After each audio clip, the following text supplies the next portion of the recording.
So FNaF 1. Where do I even begin with this game? This game means so much to me, but no matter my bias, I still gotta be fair to it. And oh baby, do I have some things to say about this game. Now, don't get me wrong, I absolutely love this game. Like, it's pretty fucking obvious. I have 35 hours on this game by the time of me making this video, but the game isn't perfect. It's my personal favorite, and I'll get into why in a bit, but this game has problems that some people glance over. FNaF 1, or Five Nights at Freddy's 1, is a point-and-click horror game created by Scott Cawthon in 2014. It was Scott's last hurrah at making video games after the failure of Chicas & Sons Lumber Company, which people criticized because the characters moved and looked like terrifying animatronics from Chuck E. Cheese. Honestly, I don't see it, but people are afraid of everything these days. To be fair, I've never played Chicas, but from the footage I've seen of this game, it really isn't that bad. Now, this isn't a Chicas review, so let's get back on track here. Scott, after the failure that was Chicas, looked at the criticism he had received and spun it into what we now know as Five Nights at Freddy's today, i.e., making something intentionally scary. And the game blew up more than he could have ever imagined. Going on record as to say that he and his wife went back to see the download count of the game skyrocket every 10 minutes or so. So, the game was massive. Big deal, right? Let me tell you why the game was so big. The main menu is amazing. Minimalistic, but effective. The ominous background ambience and the static sounds make the presence of Freddy even more imposing and gets you on edge right after you boot up the game. First time I opened the game, I hesitated to start the game. That might just be because I'm a huge pussy, but my point still stands, okay? When you click new game, you'll be greeted by a newspaper article reading, "Help wanted! Freddy Fazbear's Pizza. Family pizzeria looking for security guard to work the night shift 12 AM to 6 AM.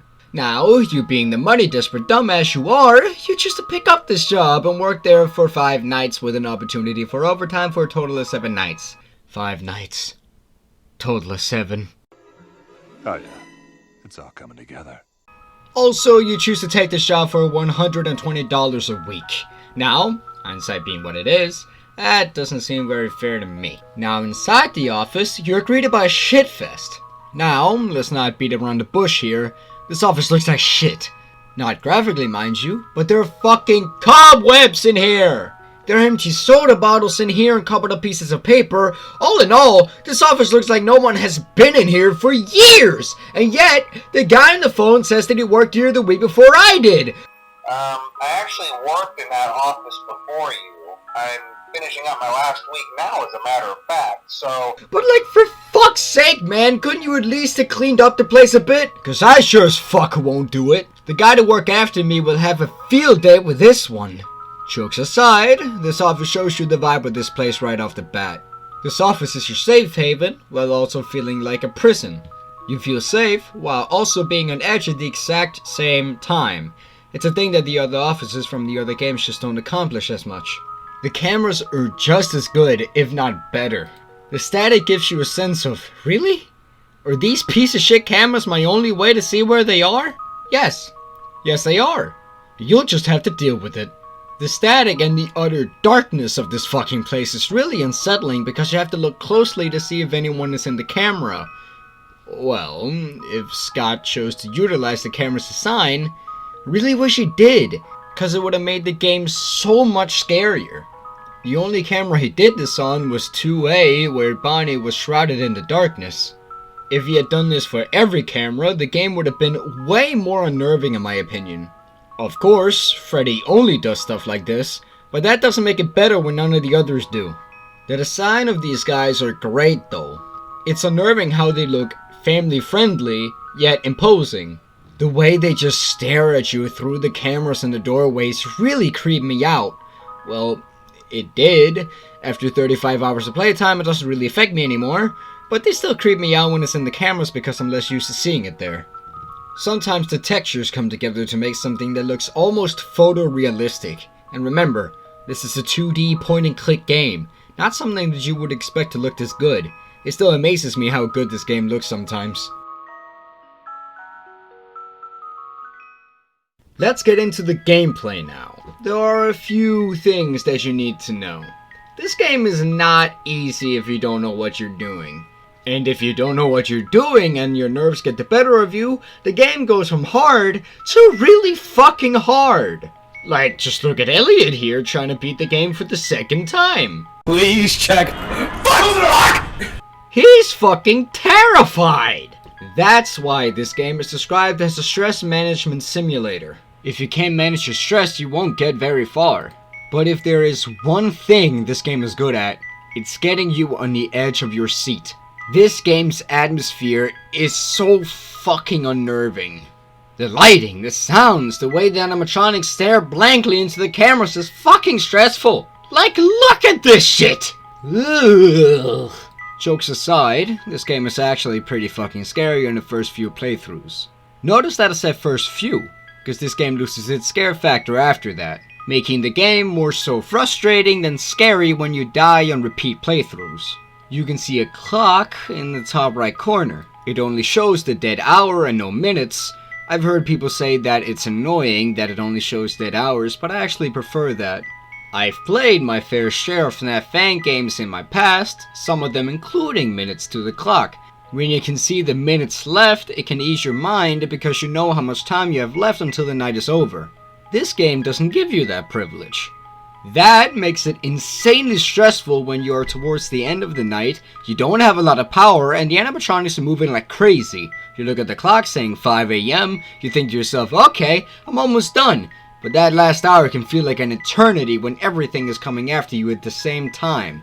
With no way to know how long you have left, and the stress going to your head, it's very easy to slip up and die. And it also doesn't help that the nights are almost 9 minutes long. So when you begin to focus on time going by, it makes it feel twice, if not 3 times as long. This game has no tutorials and no bullshit.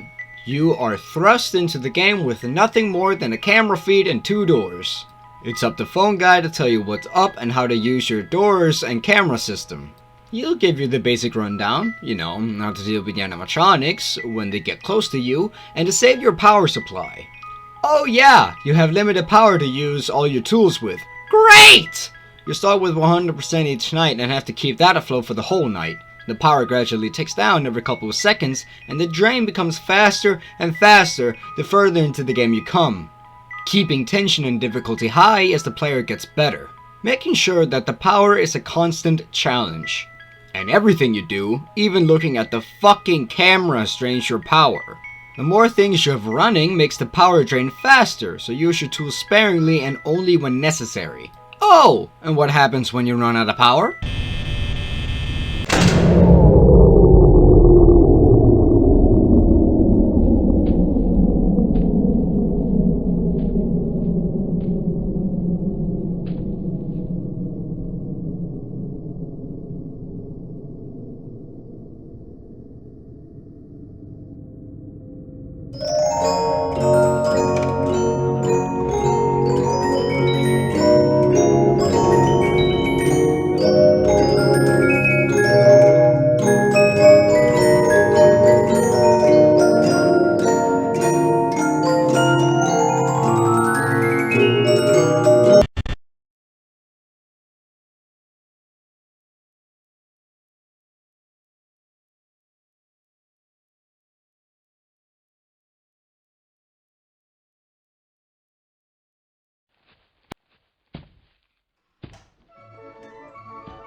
And then continues. Yeah, so as you can see, the power is very important.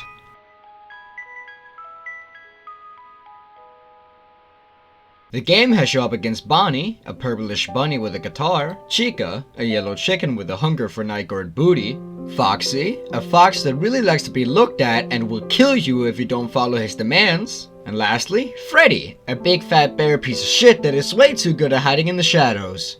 Now, that's all well and good, but I can assure you, these motherfuckers will fuck you up if you're not careful. Luckily, they become more bearable and predictable when you know what you're doing. So let me give you a rundown. Bonnie only appears in the left door, and that's also the only important place he can be. He can only hurt you if you don't catch him at the door, so make sure you check that goddamn door. Chica is the exact same, she just appears at the right door. If you want to be efficient with these two, just don't look at them in the cameras and just check for them in the doors. Beware though, the doors aren't a get out of jail free card. It will keep Bonnie and Chica at bay, but if they don't leave your door quickly, they will eat up your power like it's nobody's business and make it almost, if not impossible, to beat the night.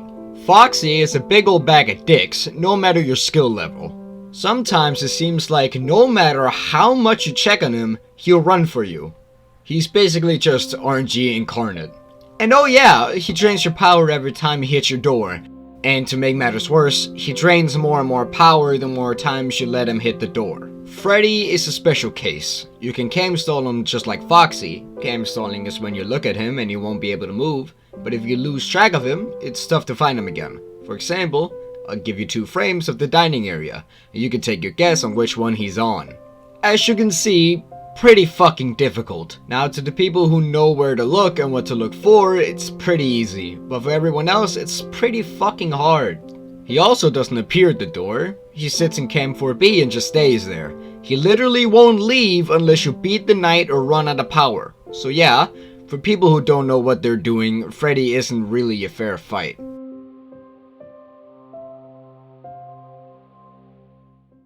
I want to talk a bit about the Easter eggs now, because this is where things become interesting.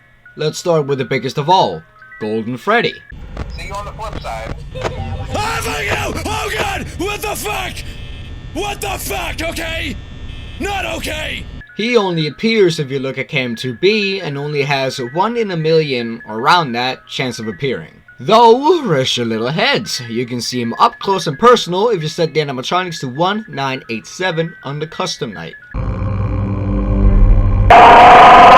Oh, and it crashes your game. Because of course it does.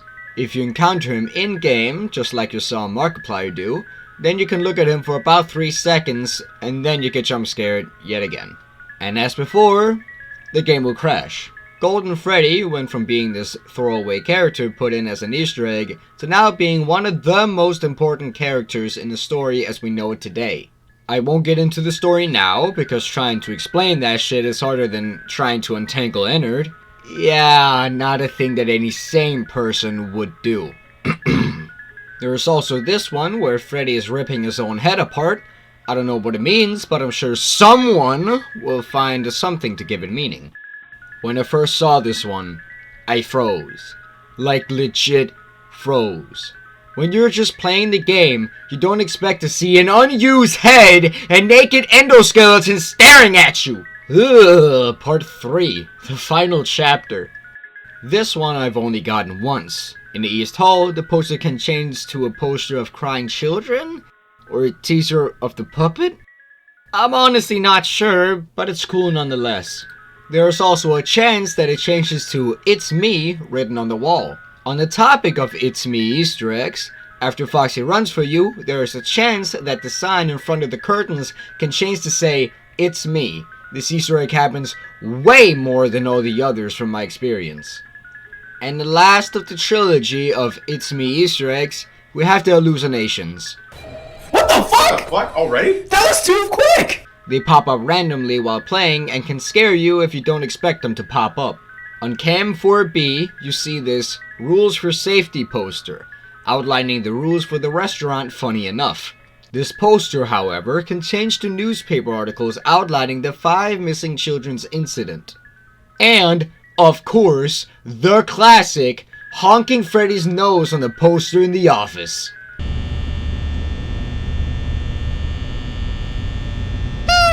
I think we're done with the Easter eggs now. If I missed any, I'm sure you guys will yell at me in the comments.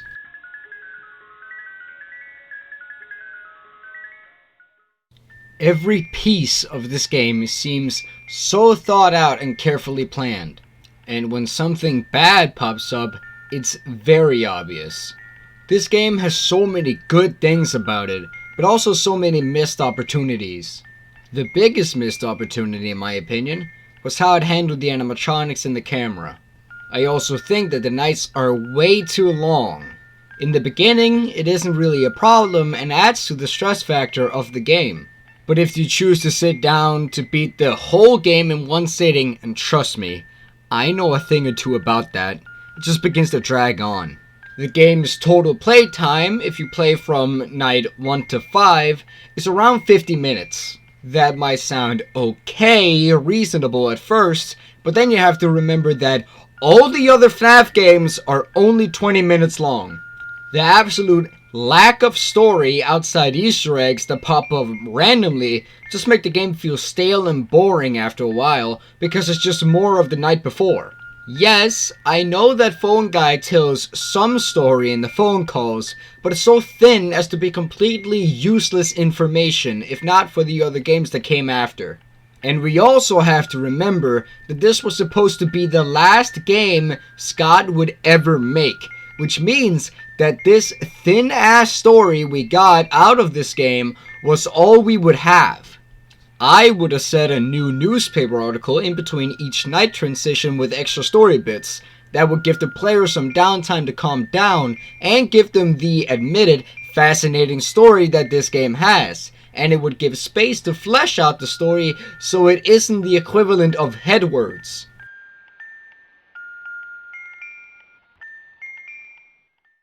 For the rating of this game, I'll take a few things into consideration: gameplay, story, characters, graphics, goals, and execution of those goals. Let's take them from the top. The idea behind the gameplay is excellent. Sitting in a single room with only a camera system and 2 doors to defend yourself from killer animatronics is fucking terrifying. And it is for the first few times. It's a great formula, but it gets very stale, because the game never switches anything up after night 3, making the game feel repetitive and boring when you either replay the game, or you play through it in one sitting. This makes me, no matter how much I want to rank it higher, I just can't in my right mind give the gameplay a higher rating than B. The gameplay is simply too repetitive to give a rating of S, and over time becomes too boring to give it an A rating.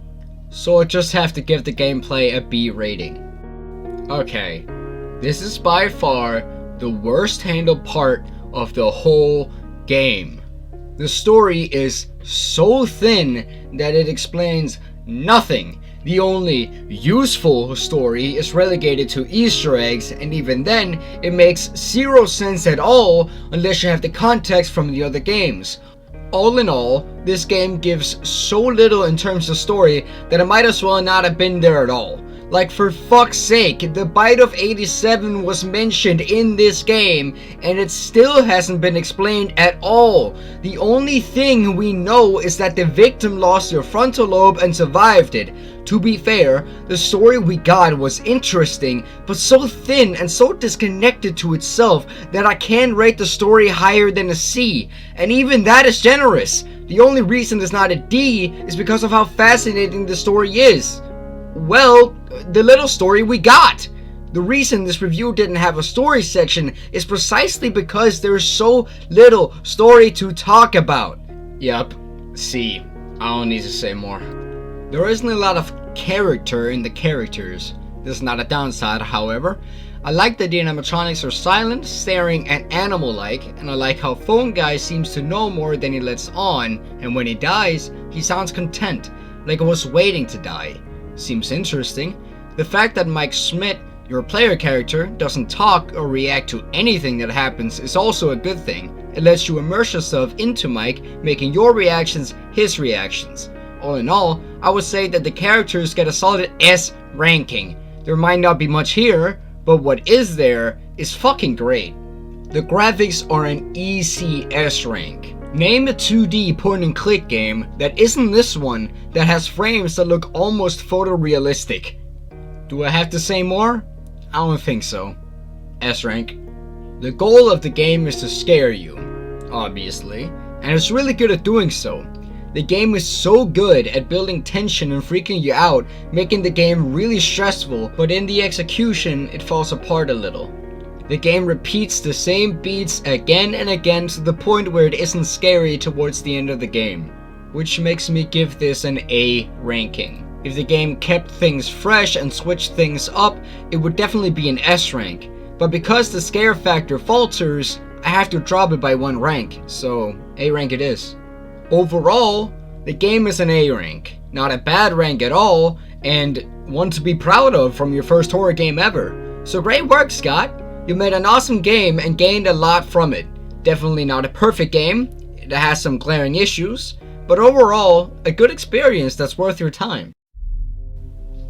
Thank you so very much for watching until the end of this video. This video was actually meant to be a review of FNaF 1 and 2, but then I realized how much I had to say about FNaF 1 and left the FNaF 2 plan for a different video. I still have to write the script for the FNaF 2 review, and I have no idea when I'll be finished with that, considering the script took over a month to finish. So yeah, the video will probably first be out late spring or summer. Don't get your hopes up though, I don't promise when it'll be out. You'll just have to wait and see, I guess. But yeah, I'm done now. Have a good day, everyone.